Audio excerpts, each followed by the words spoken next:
ফরিদপুরে চাঁদা না দেওয়ায় এক ব্যবসায়ীকে হাতুড়ি দিয়ে পিটিয়ে গুরুতর আহত করেছে স্থানীয় আওয়ামী লীগ নেতাসহ তার দলবল।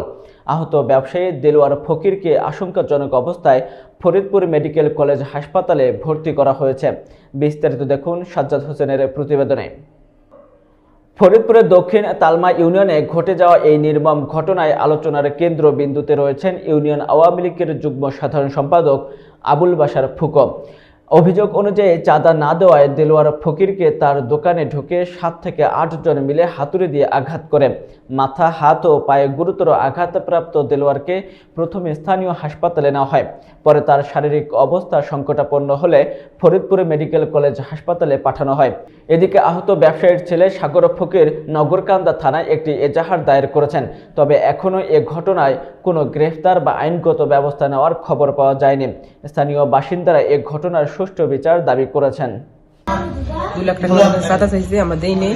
তাই এর আওয়ামী লীগের সভাপতি ফকু তার দল দিয়ে আমার আব্বুকে খুন করার চেষ্টা করছে। আজকে হাট কমিটির উদ্দেশ্যে ওখানে যাই, ডাক পাই।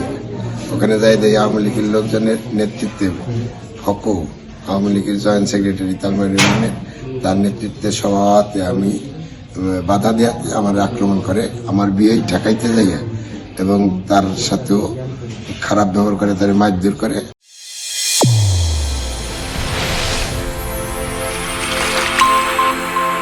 চ্যানেল A1 হৃদয়ের স্পন্দন।